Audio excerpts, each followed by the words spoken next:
Hello everyone, कैसे हैं आप सभी। बिल्कुल बिल्कुल, नमस्कार सभी को। कैसे हैं आप। बिल्कुल। हाँ, उम्मीद करती हूँ आप सभी अच्छे होंगे। जी बिल्कुल। देखिए, आज हम फिर एक नए जोश के साथ बिल्कुल आपके सामने शामिल हुए हैं।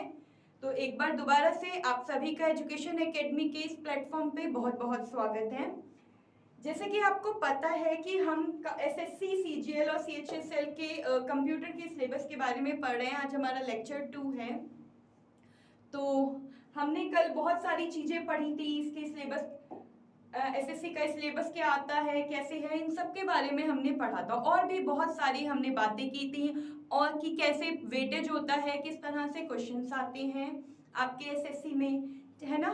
और कंप्यूटर क्या है, कैसे आया है, किसने इसका निर्माण किया है, आविष्कार किया है, किसने डेवलप किया है, कौन फादर ऑफ कंप्यूटर है और कौन मॉडर्न फादर ऑफ कंप्यूटर है। तो कल हमने बहुत सारी बातें की थी। फाइनली हम जो पहुंचे थे हम अबेकस पे। ठीक है। तो अबेकस पे जब हम थे तो कल हमने अबेकस के बारे में पढ़ा था। बताइए किस किस को पता है अबेकस, जो कल मैंने समझाया था उसके बारे में थोड़ा सा मुझे बताएं। बिल्कुल, उससे पहले मैं आपका एक बार कैमरा चेक कर लेती हूँ कि हाँ आपको ठीक से वीडियो दिख रही है, विजिबिलिटी है कि नहीं है। बिल्कुल बिल्कुल, बहुत अच्छी वीडियो चल रही है, कोई प्रॉब्लम नहीं, बिल्कुल क्लियर है सारा कंटेंट आपको। हाँ जी। तो चलिए स्टार्ट करते हैं कि कल हमने जो अबेकस के बारे में पढ़ा था वो ये था कि अबेकस जो है, अबेकस हमारी कैलकुलेटिंग डिवाइस है। क्या है? कैलकुलेटिंग डिवाइस है। और ये हमारी आई थी 2500 से 3000 वर्ष पूर्व। ठीक है, कल यही बताया गया था आपको। 2500 से 3000 वर्ष पूर्व अबेकस हमारी फर्स्ट कैलकुलेटिंग डिवाइस थी जिसका निर्माण हुआ था। पहले के जमाने में हम क्या करते थे कि हम कैलकुलेशन करते थे। कैलकुलेशन तो हम शुरू से करते आ रहे हैं, बट पहले कैसे कैलकुलेशन करते थे? हम help of sticks, pebbles, stone, इन सब की हेल्प से हम कैलकुलेशन करते थे। किस किस की हेल्प से हम कैलकुलेशन करते थे आप लिख सकते हो। स्टोन्स की हेल्प से करते थे, ठीक है, स्टिक्स की हेल्प से करते थे, पेबल्स की हेल्प से करते थे। तो ऐसे इन सब चीजों की हेल्प से हम पहले कैलकुलेशन करते थे। उसके बाद 2500 से 3000 वर्ष पूर्व हमारे पास अबेकस एक कैलकुलेटिंग डिवाइस है जिससे हमारा वर्क इजी हो गया। तो इसलिए हम यहाँ पे इसे फर्स्ट कैलकुलेटिंग डिवाइस भी कह सकते हैं। आप यहाँ पे लिख सकते हैं फर्स्ट कैलकुलेटिंग डिवाइस। ठीक है, आ गया समझ में यहाँ तक। अब आप देख रहे हो जैसे कि ये एक वुडन का फ्रेम है, वुडन फ्रेम है, इसे एक हॉरिजॉन्टल लाइन है इसे बीच में, और इसे इस हॉरिजॉन्टल लाइन की हेल्प से 2 पार्ट्स में डिवाइड कर दिया गया। ठीक है, जो ये आपका ऊपर का पार्ट है, अपर पार्ट अबेकस का, इसे हम, जो अपर पार्ट है, ठीक है, इसे हम क्या कहते हैं? हेवन। क्या कहते हैं? हेवन। और जो ये आपके अबेकस का लोअर पार्ट है, इसे हम क्या कहते हैं? बताइए। अर्थ। ठीक है, ये होता है हमारा अर्थ। और इसमें ये बीच में ये एक वुडन फ्रेम है और इसमें बीच में एक रॉड्स, आयरन रॉड्स लगी हुई हैं। ठीक है, और इन रॉड्स में देखिए ऊपर की साइड में ये हमारे बटन्स हैं, नीचे भी हमारे बटन्स हैं जिसकी हेल्प से हम कैलकुलेशन करते हैं। अबेकस की हेल्प से आप सारी कैलकुलेशन कर सकते हो। आप ऐड कर सकते हो, सब्ट्रैक्ट कर सकते हो, मल्टीप्लाई भी कर सकते हैं, हम डिवीजन कर सकते हैं, और इसके साथ साथ हम स्क्वायर रूट भी निकाल सकते हैं। ठीक है, मैंने आपको कल बताया था कि आप किसी भी किंडरगार्टन स्कूल में चले जाओ या प्लेवे, आप किसी टॉय की शॉप में भी चले जाओ, वहां पे भी आपको अबेकस मिलता ही मिलता है, क्योंकि फर्स्ट कैलकुलेटिंग डिवाइस है। बच्चे को जो हम सबसे पहले कैलकुलेशन करना सिखाते हैं वो किससे सिखाते हैं? बताइए। अबेकस की हेल्प से ही हम सबसे पहले बच्चे को कैलकुलेशन करना यहाँ पर सिखाते हैं। आगे बात यहाँ तक समझ में सभी को? इसे इसका जो निर्माण है आधुनिक अबेकस का, इसे किसने किया है? किसने किया है? टिम क्रेनमर ने। किसने किया है? टिम क्रेनमर ने इसको डेवलप किया है और इसे अबेकस को हम हिंदी में गिनतारा भी कहते हैं। क्या कहते हैं? गिनतारा। यहाँ पे लिख देती हूँ मैं, आपको विजिबल हो रहा होगा। इसे हम हिंदी में गिनतारा भी कहते हैं। आगे बात समझ में इतनी?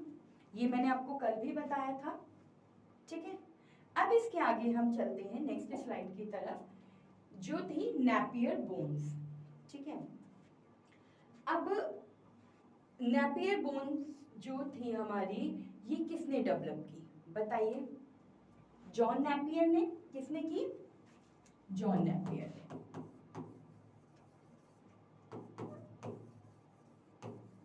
जॉन नेपियर ने नेपियर बोन्स बनाई और इन्होंने अपने ही नाम पे इस कैलकुलेटर का नाम रख दिया नेपियर बोन्स, ठीक है। ये एक फ्रेम है, ठीक है। ये एक आप देख पा रहे हो, ये एक रेक्टेंगुलर फ्रेम है और इसमें ये वुडन के ये छोटे छोटे ब्लॉक्स बने हुए हैं और हर एक ब्लॉक में नंबर लिखे हुए हैं। आप देख पा रहे होगे, आपको स्क्रीन पे दिख रहा है, ठीक है।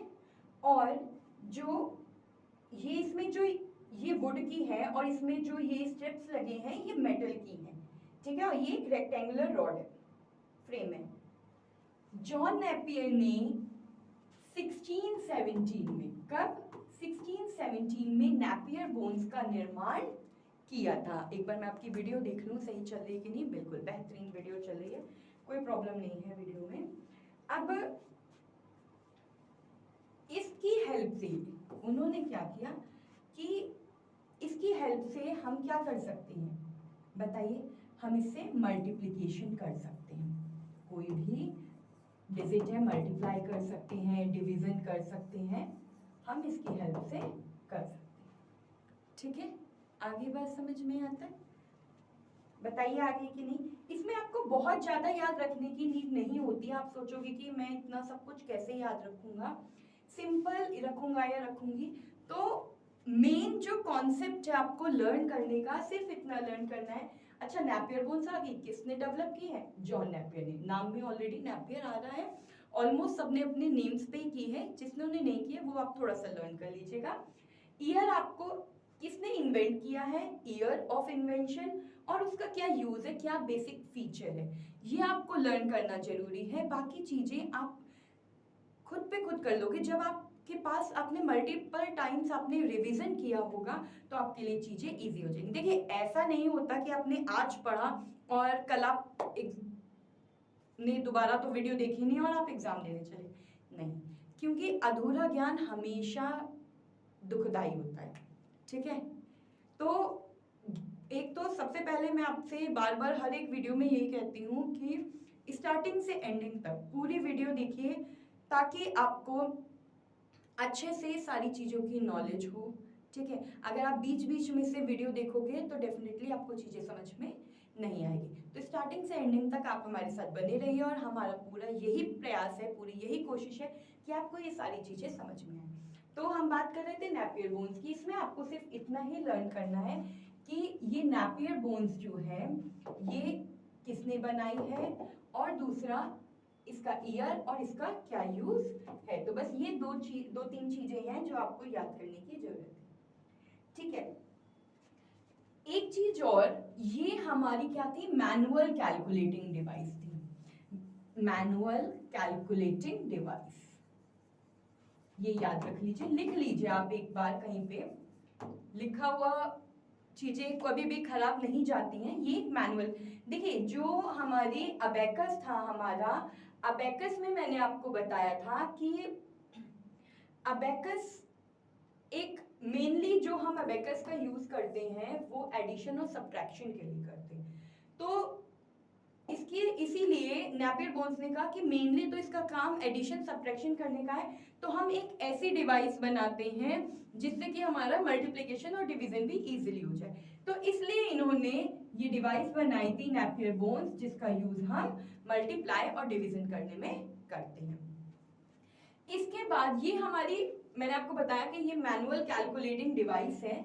इसके बाद मिस्टर ब्लेस पास्कल आए, ठीक है, पास्कलिन कैलकुलेटर लिखे। अब मैंने आपको बता ही दिया है कि पास्कलिन कैलकुलेटर किसने बनाया है, तो यहाँ पे मैं लिख ही देती हूँ, ब्लेस पास्कल जी ने ये आपका पास्कलिन कंप्यूटर बना कैलकुलेटर बनाया था। और ये जो इन्होंने बनाया था ये 1642 में बनाया था। कब बनाया था? 1642 में बनाया था।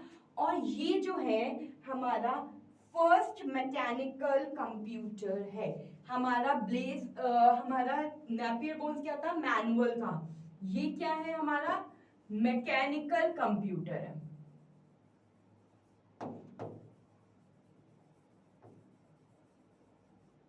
ठीक है, ये क्या है? हमारा मैकेनिकल कंप्यूटर है। इसकी हेल्प से आप एडिशन और सब्ट्रैक्शन इजीली कर सकते हो। क्या कर सकते हो? एडिशन और सब्ट्रैक्शन। लिखते चलिए ताकि आपको याद रहेगा। एडिशन और सब्ट्रैक्शन हम इससे इजीली कर सकते हैं, इसीलिए हम इसे एडिंग मशीन के नाम से भी जानते हैं। अगर क्वेश्चन में आ जाता है कि एडिंग मशीन किसने डेवलप की थी, तो आपको पता होना चाहिए ब्लेस पास्कल जी ने 1642 में एडिंग मशीन का निर्माण किया था। ठीक है, और इसकी हेल्प से हम एडिशन और सब्ट्रैक्शन कर सकते हैं। इसे हम मैकेनिकल कंप्यूटर भी कहते हैं और it is also known as adding machine. आगे यहां तक बात समझ में? बिल्कुल ठीक है। अब हिंदी में अगर मैं बात करूं तो इसे यांत्रिक कैलकुलेटर, यांत्रिक, मैकेनिकल को क्या कहते हैं? यांत्रिक कैलकुलेटर भी कहते हैं। ठीक है, आगे यहां तक समझ में? चलिए लिख लीजिए एक बार, कोई प्रॉब्लम नहीं। और इसमें ये देखिए, इसमें गियर का यूज किया गया है। ठीक है, और गियर और व्हील की हेल्प से इसमें हम कैलकुलेशन करते हैं। इसमें यहाँ पे छोटे छोटे नंबर्स लिखे हुए होते हैं जिनकी हेल्प से हमें कैलकुलेशन हमारी इजी होती है, हम इस पे कैलकुलेशन कर पाते हैं। तो अगर आपसे पूछा जाए कि पास्कलिन कैलकुलेटर में आप कैलकुलेशन कैसे करते हो, तो आप गियर और व्हील की हेल्प से आप इसमें कैलकुलेशन करते हैं। ठीक है, चलिए नेक्स्ट स्लाइड पे आते हैं हम। अब ये आती है हमारी डिफरेंस इंजन। ठीक है, डिफरेंस इंजन, डिफरेंस इंजन जो है ये किसने बनाई थी? ये बनाई थी आपकी चार्ल्स बैबेज जी ने। किसने बनाई थी? Charles Babbage. चार्ल्स बैबेज कौन है? हमने आपको बताया था फादर ऑफ कंप्यूटर। ठीक है, फादर ऑफ कंप्यूटर कौन है हमारे? Charles Babbage. इन्होंने यहाँ अलग अलग आप जितना भी गूगल करोगे या कहीं पे भी करोगे, आप देखोगे हर जगह अलग अलग आपको मोस्टली ईयर मिलेगा। कहीं 1820 मिलेगा, कहीं 1822 मिलेगा। तो मेन अगर आपको 18 to 1822 के बीच में जो भी ऑप्शंस अगर आपके एग्जाम में आते हैं तो आप उसको टिक करोगे। ठीक है, दोनों ऑप्शन नहीं आएंगे, कोई भी एक ऑप्शन होगा, आप उसे टिक कर सकते हो। ठीक है,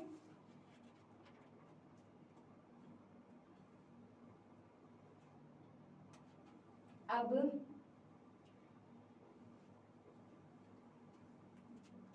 चार्ल्स बैबेज जी ने जो डिफरेंस इंजन बनाया था, ये अभी तक क्या चीजें हम कर रहे थे? हमने देखा कि सबसे पहले हमने अबेकस लाए। ठीक है, कब लाए? 2500 से 30,000 वर्ष पूर्व। उसके बाद हमारा आया था 1617 में नेपियर बोन्स। देखिए आप ईयर पे देखो कि किस तरह से डेवलपमेंट हो रहा है। 1617 में नेपियर बोन्स आया था। फिर ब्लेस पास्कल, वो मैनुअल कैलकुलेटिंग डिवाइस थी। फिर ब्लेस पास्कल जी को कि लगा कि नहीं, कुछ थोड़ा सा हमें मैकेनिकल करना है, तो इन्होंने क्या किया? 1642 में ये मैकेनिकल कंप्यूटर ले आए कि हाँ थोड़ा सा काम मैनुअली करना है, बाकी आपका सब ऑटोमेटिक होगा। फिर इसके बाद आए चार्ल्स बैबेज जी। इन्होंने क्या किया कि 1820 में ये डिफरेंस इंजन का इन्होंने निर्माण किया। ये 1822 में भी ये पूरी तरीके से कंप्लीट नहीं हुआ था, ये आंशिक कंप्लीट था। मैं यहाँ लिख देती हूँ, आंशिक रूप से ये पूरा नहीं था, सिर्फ मतलब ऑलमोस्ट कह सकते हो 70-80% इस पे वर्क हुआ था, उसके बाद ये बीच में रुक गया था। पढ़िए, a difference engine is an automatic mechanical calculator designed to tabulate polynomial functions. It was designed in the 1820 and was created by Charles Babbage. ये जो आपकी डिफरेंस इंजन मशीन है, ये किससे चलने वाली मशीन है? ये भाप के द्वारा चलने वाली मशीन। किसके द्वारा चलने वाली मशीन है? भाप के द्वारा चलने वाली मशीन है, और ये एक स्पेसिफिक पर्पस के लिए वर्क करती है। किसके लिए वर्क करती है? स्पेसिफिक पर्पस के लिए ये वर्क करती है। ठीक है, मतलब अगर इसका काम है टेबल बनाने का, टैबुलेटिंग फॉर्म में ये वर्क करती है, इसका काम है टेबल बनाना, तो ये एक अपने स्पेसिफिक पर्पस पे ही वर्क करेगी, ये किसी और चीज पे वर्क नहीं करेगी। ठीक है, और मैथमेटिकल टेबल्स को ऑटोमेटिकली कैलकुलेट करने के लिए इसका यूज किया जाता है। किस लिए किया जाता है? मैथमेटिकल टेबल्स को ऑटोमेटिक कैलकुलेट करने के लिए इसका यूज किया जाता है। ठीक है, बट इसमें क्या है कि इसमें किसी भी तरीके का कोई भी प्रोग्राम कंट्रोल नहीं होता है। क्या नहीं होता? कोई भी प्रोग्राम कंट्रोल नहीं है। मैं यहाँ लिख दे रही हूँ नो प्रोग्राम कंट्रोल, ये किसी भी प्रोग्राम को कैलकुलेट नहीं कर पाते। मैंने आपको डिफरेंस इंजन का क्या बताया? डिफरेंस इंजन 1822 में डेवलप हुआ था, चार्ल्स बेबेज जी ने डेवलप किया था। ये ऑटोमेटिक मैकेनिकल कंप्यूटर है। यह 1822 में भी पूरी तरह से पूरा नहीं हुआ था, सिर्फ 70-80% कंप्लीट हुआ था। भाप के द्वारा इस मशीन को ऑपरेट किया जाता है। ये सिर्फ एक स्पेसिफिक पर्पस के लिए होता है। अगर टैबुलेटिंग फॉर्म टेबल, यानी अगर आपको मैथमेटिकल टेबल्स बनानी है, आपको टेबल्स को ऑटोमेटिक कैलकुलेट करने के लिए आप डिफरेंस इंजन का यूज कर सकते हो। अब इसके बाद यहाँ पे चार्ल्स बेबेज जी रुके नहीं, इन्होंने क्या किया, फिर इसके बाद एनालिटिकल इंजन बनाया। ठीक है, क्या बनाया? एनालिटिकल इंजन बनाया इन्होंने, और एनालिटिकल इंजन बना इसको फर्स्ट मैकेनिकल कंप्यूटर का नाम दे दिया। इसीलिए इन्होंने सबसे पहले फर्स्ट ऑटोमेटिक, यहाँ पे आप लिख सकते हो फर्स्ट ऑटोमेटिक मैकेनिकल कंप्यूटर जो है चार्ल्स बेबेज जी ने बनाया था, इसीलिए इन्हें हम फादर ऑफ कंप्यूटर भी कहते हैं। ठीक है, तो जो ये इन्होंने फर्स्ट कैलकुलेटिंग मैकेनिकल कंप्यूटर बनाया, ये इन्होंने 10 साल बाद बनाया। अब आप देखो 1820 से 1830, यानी कि कितने ईयर का गैप है? 10 ईयर्स का। 10 ईयर्स का गैप है। 10 ईयर्स बाद इन्होंने एनालिटिकल इंजन बनाया और इसे डिजाइन किया और लेकर आए। ये भी कंप्लीट नहीं हुआ था एंड तक भी, ड्यू टू फाइनेंशियल कंडीशन। ठीक है, क्योंकि पैसों की थोड़ी सी कमी हो गई थी इनके पास, तो इसलिए ये कंप्लीट नहीं हो पाया था। जो आपका एनालिटिकल इंजन है, ये आपका जनरल पर्पस है, यानी कि आप किसी भी तरीके की आपको कोई भी कैलकुलेशन करनी है इसमें, तो इसके लिए आप एनालिटिकल इंजन का यूज कर सकते हो। ठीक है, और इसमें प्रोग्राम कंट्रोल होता है। ये सभी तरीके के प्रोग्राम को, सभी तरीके की मैथमेटिकल कैलकुलेशन को अच्छे से कैलकुलेट करता है। जितनी भी आपकी कॉम्प्लेक्स कैलकुलेशंस होती है, उन सभी को पे ये वर्क करता है। और जो चार्ल्स बेबेज जी हैं, तो इनकी जो प्रोग्रामिंग थी, जब ये इसमें बनाते कैलकुलेशन करते थे, तो कैलकुलेशन में जो भी प्रोग्रामिंग वर्क होता था वो चार्ल्स बेबेज जी के प्रोग्राम कैलकुलेटर में किसने किया था? एडा लॉवेलेस ने। ठीक है, एडा लॉवेलेस जी ने चार्ल्स बेबेज के कैलकुलेटर में जो भी प्रोग्रामिंग वर्क था वो एडा लॉवेलेस जी ने किया था। ठीक है, चलिए अब हम आगे बढ़ते हैं। हम आते हैं पंच कार्ड्स पे, ठीक है। पंच कार्ड का यूज कैसे हुआ था? Punch card using computers was created by IBM. These were electromechanical devices. These could add, multiply and sort. चलिए यहाँ पे अभी हम आते हैं, उससे पहले मैं आपको हॉलेरिथ इलेक्ट्रिक टैबुलेटिंग सिस्टम के बारे में बताती हूँ, जो कि 1890 में आया था। ये किसने बनाया था? ये हरमन हॉलेरिथ जी ने।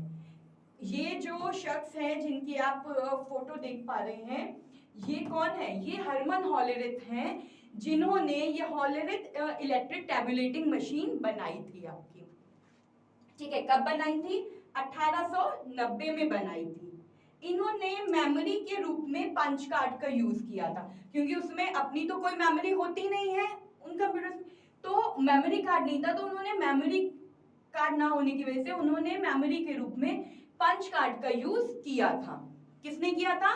हरमन हॉलेरिथ जी जो थे, इन्होंने किया था, जिससे कम समय में डेटा को हम संसाधित करने का कार्य पंच कार्ड के थ्रू, मतलब कि जो भी डेटा है हमारा, उसे हम पंच कार्ड की हेल्प से अपने डेटा को स्टोर कर सकते थे, ठीक है। आ गया समझ में यहाँ तक? किसी को कोई प्रॉब्लम? आपको पता आईबीएम अच्छा क्या है ये बताओ। आज के टाइम पे आईबीएम सबसे बड़ी कंप्यूटर मैन्युफैक्चरिंग कंपनी है। आईबीएम का फुल फॉर्म बताइए, कौन बताएगा? इंटरनेशनल, लिखते चलिए, ये फुल फॉर्म्स बहुत ही इंपॉर्टेंट होते हैं आपके लिए। इंटरनेशनल बिजनेस मशीन, ठीक है। तो आईबीएम का फुल फॉर्म है इंटरनेशनल बिजनेस मशीन। आईबीएम जो कंपनी है सबसे बड़ी कंप्यूटर मैन्युफैक्चरिंग कंपनी है ये, और आज पूरे विश्व में कंप्यूटर मैन्युफैक्चरिंग की कंपनी के नाम से जानी जाती है, इंटरनेशनल कंपनी है। और इसका आविष्कार जो हुआ था वो हुआ था 16 जनवरी 1911। कब हुआ था? 16 जनवरी 1911 में हुआ था। और जो इसका हेडक्वार्टर है वो हेडक्वार्टर इसका है आई थिंक न्यूयॉर्क, हाँ न्यूयॉर्क में, यूएसए में, यानी कि इसका हेडक्वार्टर है। आगे यहाँ तक सभी को समझ में? किसी को कोई प्रॉब्लम? ठीक है, चलिए आगे बढ़ते हैं। अब हम आ जाते हैं मार्क 1 पे। किस पे? मार्क 1 पे, बिल्कुल। मार्क 1 जो आया था ये 1939 पे आया था, कंप्लीट हुआ था 1944 में। इन्वेंटर हॉवर्ड एकन इनके इन्वेंटर थे। डेवलपर कौन थे? आईबीएम मशीन थी, इंटरनेशनल बिजनेस मशीन कॉर्पोरेशन ये मशीन थी। ये एक बहुत बड़ी मशीन थी जो मैनुअल प्रोग्रामिंग के थ्रू काम को करती थी। मतलब कि मार्क 1 जो थी ये मैनुअल वर्क ज्यादा करती थी, मैनुअल कैलकुलेशन हमारी करती थी, और ये काफी बड़ी हमारी मशीन थी। मार्क 1 जो था काफी बड़ा हमारा कैलकुलेटर था। आप मान लो जैसे कि एक रेफ्रिजरेटर, ठीक है। एक रेफ्रिजरेटर का मैं आपको एग्जांपल यहाँ पे दे रही हूँ कि ये एक साइज में बहुत बड़ा था, ऐसे काम करता था जैसे आपके स्कूल में कैलकुलेटर, बट बहुत ज्यादा स्लो और साइज में बड़ा था। इससे ज्यादा कैलकुलेशन करने में बहुत टाइम लगता था। तो मार्क 1 को प्रोग्रामिंग के लिए किसका यूज करना पड़ता था? मार्क 1 को पंच कार्ड का यूज करना पड़ता था और आपका टेप का यूज करना पड़ता था, ठीक है। क्योंकि वो बहुत, ये जो मार्क 1 थी ये बहुत धीरे वर्क करती थी, तो इसके लिए इन्हें एक्स्ट्रा डिवाइसेस का यूज करना पड़ता था। डेटा को सेव करने के लिए पंच कार्ड और टेप का यूज करना पड़ता था, ठीक है। आगे यहाँ तक समझ में?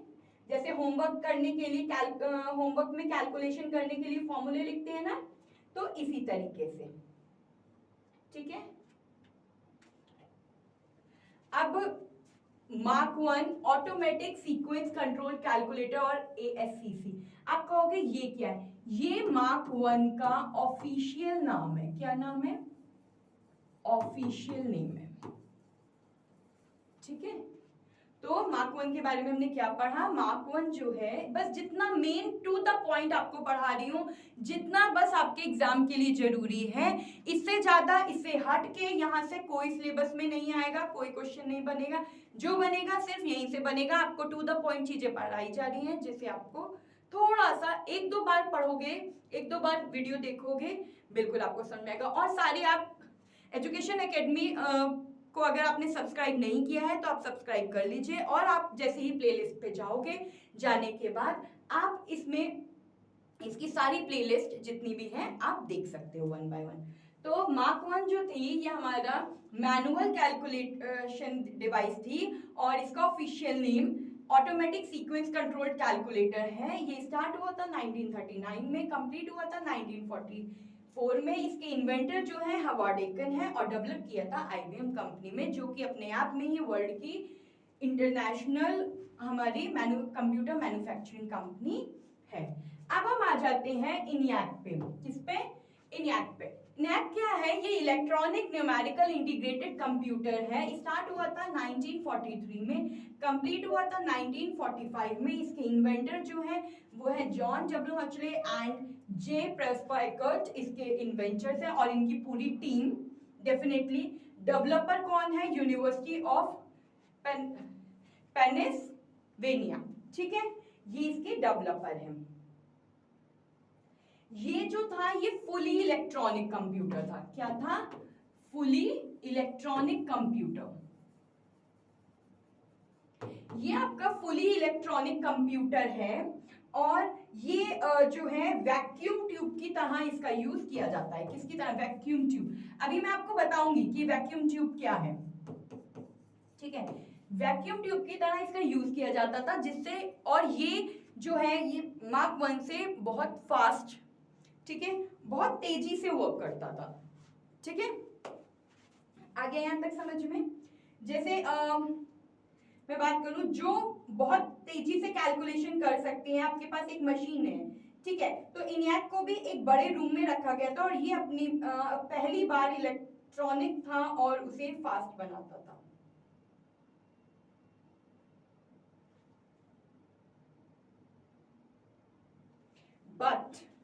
बट इसके पास भी अपनी कोई भी स्टोरेज कैपेसिटी नहीं थी। आगे बात समझ में? चलिए नेक्स्ट मूव करते हैं। इडवैक क्या है? इडवैक का फुल फॉर्म होता है electronic discrete variable automatic computer. इसका स्टार्ट हुआ था 1944 में, कंप्लीट हुआ था 1949 में। इन्वेंटर है जॉन वॉन न्यूमैन और इनकी डिजाइन कंपनी, ठीक है, और साथ में इनकी पूरी टीम थी। इसे अर्ली इलेक्ट्रॉनिक कंप्यूटर के नाम से भी जाना जाता है। किस नाम से? Early electronic computer. इसे अर्ली इलेक्ट्रॉनिक कंप्यूटर के नाम से भी जाना जाता है। तो ये आपको याद रखना है। ये जो छोटे छोटे नाम लिखवा रही हूँ, इडवैक में जैसे इनैक में नहीं था हमारा स्टोर करने की कैपेसिटी, इसमें स्टोरेज कैपेसिटी थी, ठीक है, ये डेटा को इजीली स्टोर कर सकता था, ठीक है। यहाँ तक इससे पहले जो भी कंप्यूटर थे उसमें डेटा इंस्ट्रक्शंस अलग अलग डिवाइस पर स्टोर करते थे, बट इसमें ये मेमोरी को यूज करके दोनों को ही एक ही जगह पे स्टोर करता है। इसके मेन जो फीचर्स था वो यही था कि ये स्टोरेज, ये प्रोग्राम को अच्छे से स्टोर करता है, बाइनरी सिस्टम का यूज करता है, और किसका यूज करता है? बाइनरी सिस्टम का यूज करता है, और ऑटोमेटिक कैलकुलेशन करता है।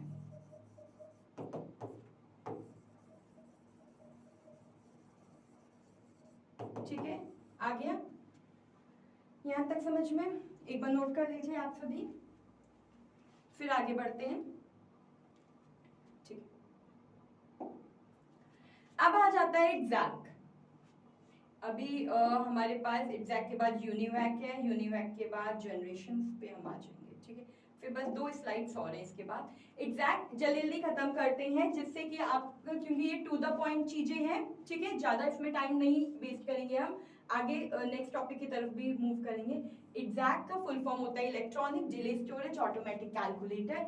ये स्टार्ट हुआ था 1947 में और कंप्लीट हुआ था 1949 में। इसके इन्वेंटर हैं सर मॉरिस वेल्स, ठीक है, ये फर्स्ट प्रैक्टिकल स्टोर्ड प्रोग्राम है। क्या है? First electro stored program. ठीक है, ये फर्स्ट इलेक्ट्रो स्टोर्ड प्रोग्राम है आपका। और ये जो इसके इन्वेंटर हैं सर मॉरिस विल्क्स, ये कहाँ के, कौन सी यूनिवर्सिटी के हैं? कैम्ब्रिज यूनिवर्सिटी के हैं, जो कि यूके में। ठीक है, आगे आता है समझ में? तो ये मेनली साइंटिफिक कैलकुलेशन को, किस चीज के लिए? साइंटिफिक कैलकुलेशन के लिए।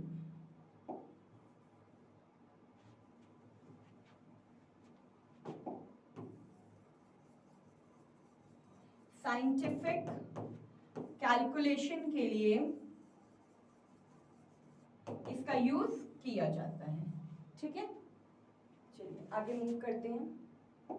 नेक्स्ट आता है हमारा यूनिवैक कैलकुलेटर। अब ये लास्ट हमारा कैलकुलेटर है। देखिए हम 1946 तक आ चुके हैं। ये हमारा यूनिवर्सल ऑटोमेटिक कंप्यूटर है, जो कि 1946 में स्टार्ट हुआ था, कंप्लीट हुआ था 1951 में। इन्वेंटर इसके जे प्रेस्पर एकर्ट और जॉन मॉचले हैं, और साथ में इनकी टीम तो इनके साथ रहती ही है। ये स्पेशली बिजनेस या फिर गवर्नमेंट पर्पस के लिए डिजाइन किया गया था। किस लिए? बिजनेस पर्पस के लिए डिजाइन किया गया था, या फिर और साथ ही गवर्नमेंट पर्पस के लिए डिजाइन किया गया था। ठीक है, इसके मेन फीचर्स याद रखिएगा कि ये किस किस के लिए है। तो सबसे पहले इसका फीचर है, ये स्टोर्ड प्रोग्राम कॉन्सेप्ट है।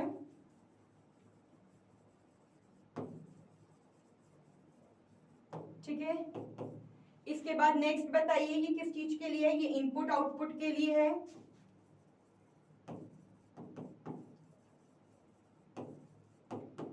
डेसिमल सिस्टम के लिए।